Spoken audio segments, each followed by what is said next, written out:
Ciao a tutti, eccoci di nuovo sul Land Rover, su Discovery. Allora, abbiamo sistemato un po' la BCU, quindi adesso ci riusciamo a comunicare, funziona centralizzata, la messa in moto funziona, quindi la macchina è tornata a vivere. Però non va in moto, sembra quasi un problema sulla pressione del gasolio da quello che sento, perché stenta, ci prova, ma comunque prima di arrivare a quello facciamo dei controlli. Innanzitutto vediamo il sensore dell'albero motore, quindi il sensore albero motore, che sono i pin, sono questi qua, A13, crank sensor positive e crank sensor negative, quindi il 36 e il 13, che sono questi due sul connettore. Quindi abbiamo detto sono questi. Ok, adesso misuriamo la resistenza. Non c'è la specifica, c'è solo il voltaggio che devono dare, però vediamo intanto se c'è continuità, se non è il cavo interrotto o se comunque è aperto il sensore. Vediamo un attimo.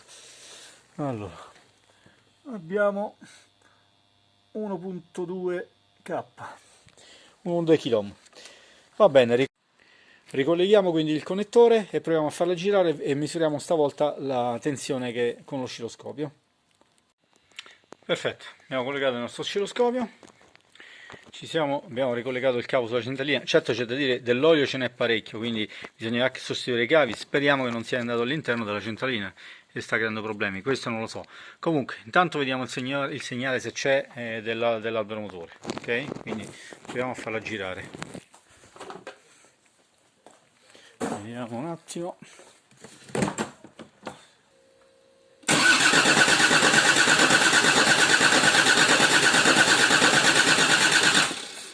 L'albero motore c'è.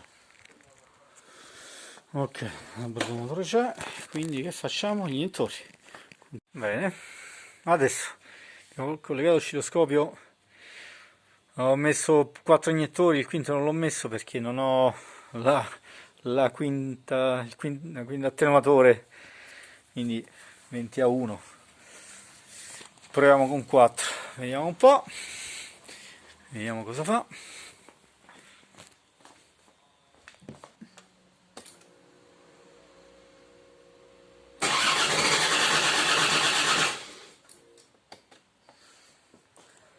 No, vabbè, sembra non riusciamo a vedere gli iniettori. Va bene, facciamo così, proviamo a fare diagnosi e vediamo se vede il numero di giri, vediamo se almeno la centralina rileva il numero di giri. Vabbè, allora proviamo a vedere se rileva giri motore. Va bene, allora abbiamo visto il numero di giri, li vede. Quello che facciamo adesso è provare gli iniettori, sezione componente. Questo è iniettore, a me sono messo su 4, ma li ho provati tutti come voltaggio. Guarda, adesso lo attivo, si dovrebbe sentire anche il click. Vado, un attimo, attivo. Ecco.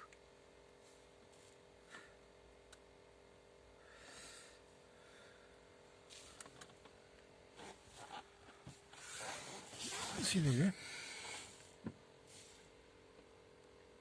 Ci riprovo,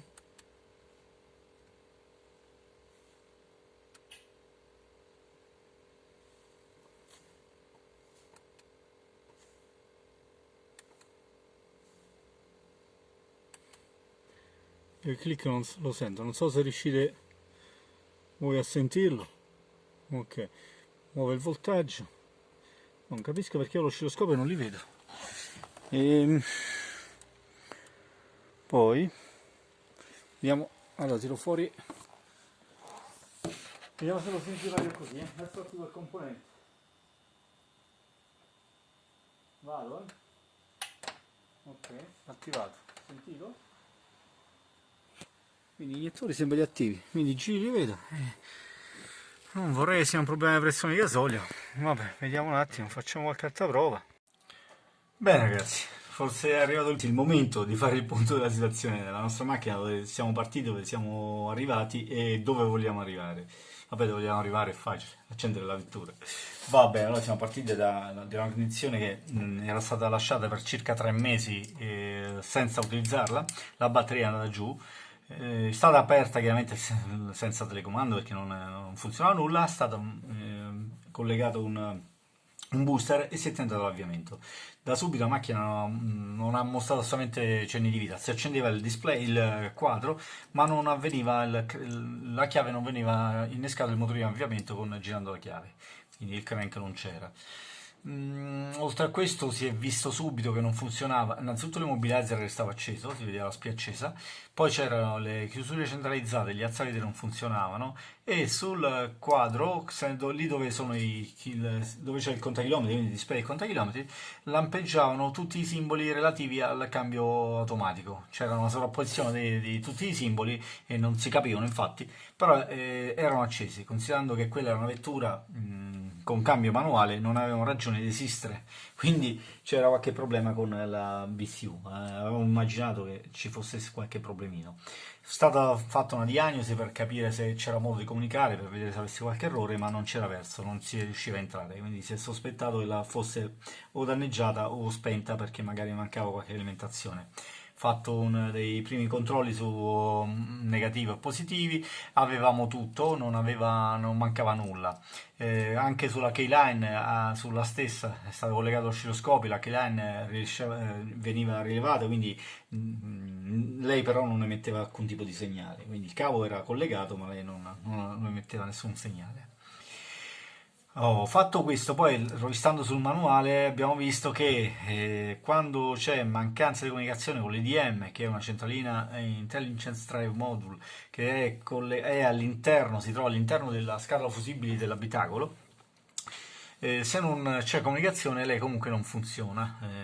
Quindi che cosa abbiamo fatto? Abbiamo, prima di spuntare lei, abbiamo tentato di tutto perché sappiamo che questa era da programmare, quindi abbiamo cercato la strada semplice, siamo andati a smontare l'IDM e smontato l'IDM abbiamo trovato i segni dell'acqua, cioè della ruggine, e abbiamo sperato che fosse lei danneggiata e non la BCU. L'abbiamo sostituita anche perché comunque l'avremmo dovuta sostituire perché era arrugginita, quindi era da cambiarla.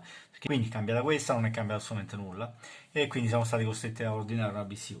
L'abbiamo acquistata, è arrivata da un'auto, da un demolitore con un radiocomando al seguito, quindi già memorizzata. Questa cosa ci ha fatto comodo perché naturalmente l'immobilizer con questa radiocomando l'immobilizer veniva disinserito, quindi era un qualcosa di utile per noi perché non avevamo la diagnosi per poterlo memorizzare. Quindi fatto questo, abbiamo provato a avviare la macchina, finalmente si è spenta, è tornato acceso il quadro, ho aspettato circa 5 minuti che la BCU e l'IDM tornassero a comunicare fra loro ed è successo, sono spariti strani simboli del cambio automatico e funzionava la centralizzata, funzionava gli alzaveti, praticamente è tornato a funzionare tutto. Abbiamo provato a mettere in moto, questa volta il motorino di avviamento si innescava, quindi il motore girava, ma c'era solo un accenno di avviamento e il motore non si accendeva. Non c'era verso di farlo accendere. Abbiamo fatto diagnosi ma non avevamo errori.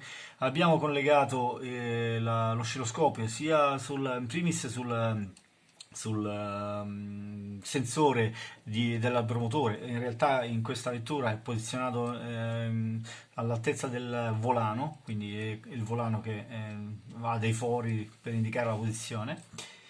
E non avevamo problemi, riusciamo a vedere il segnale. Stessa cosa facendo la diagnosi sulla centralina motore, riusciamo a vedere il numero di giri durante la messa in moto. Avevamo circa 200 giri, quindi dovrebbero essere sufficienti per dare l'avvio, però non avveniva. Allora ci siamo collegati sempre all'oscilloscopio sugli iniettori. Provando a mettere in moto, vediamo solo una curva iniziale, dopodiché non riusciamo a vedere il segnale, l'input i segnali verso gli iniettori. Provato con la diagnosi invece, sempre la misura degli gli iniettori li riusciamo a comandare, sentiva sia il click, quindi l'attivazione, e anche il segnale, vedevamo che venivano comunque attivati. Quindi con la diagnosi venivano attivati gli iniettori, mettendolo in moto non c'era verso. Quindi a questo punto si è sospettato che ci fosse qualcos'altro. Riguardando bene lo schematico e poi anche il manuale abbiamo visto che la BCU ha un filo sul connettore 661, il 10, verso l'ECM, quindi verso la centrale di motore, che viene chiamato Robust Immobilization. Che succede? che questa macchina ha, come architettura, ha una doppia sicurezza. C'è quella dell'immobilizer, quindi quando si inserisce la chiave si accende, la BCU alimenta il blocco della chiave che invia, il blocco chiave riconosce la chiave inserita e comunica un segnale di radiofrequenza verso la BCU che consente l'uscita verso lo start relay, quindi verso l'accensione della macchina, ma contestualmente a questo invia un segnale verso l'ICM, c'è un codice che invia verso l'ICM. Se questo codice non c'è o è sbagliato, la vettura non va in moto. Questa cosa l'abbiamo poi diciamo accertata studiando un po' il manuale. Ho trovato questa dicitura qui. Dice che quando si accende turn on la macchina, la BCU invia un segnale univoco, un codice univoco, un security code all'SM, quindi alla centralina motore. Se la centralina motore riceve un segnale sbagliato o non lo riceve affatto, l'ICM fa funzionare il motore per circa 0,5 secondi, quindi mezzo secondo e basta. Quindi questo è un po' l'effetto che noi vediamo, cioè c'è un tentativo di accensione ma veramente lieve, e dopodiché non avviene accensione. Quindi è assodato che la macchina a questo punto non ha problemi, è solo una questione di configurazione. Perché? Perché noi l'SM che al momento risulta installata è l'SM originale, la BCU invece ci è arrivata con la sua chiave, quindi con il suo radiocomando e immobilizer, quindi è sincronizzata per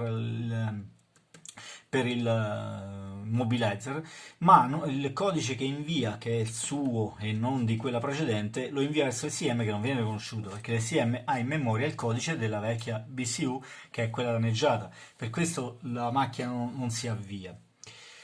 Ora, quindi, cosa c'è da fare? Ah, c'è anche da dire che il quadro strumenti, lì dove sono i chilometri, lampeggiano. Ho scoperto che questo avviene perché la BCU ha un chilometraggio diverso da quello che viene riportato sull'instrument pack, sul quadro strumenti. Quindi ha bisogno di fare un adattamento. Quindi la BCU deve essere adattata agli instrument pack. Oppure se uno si istituisce l'instrument pack fa il contrario. Quindi nel nostro caso dovremmo adattare la BCU ai chilometri che vengono riportati sul quadro strumenti.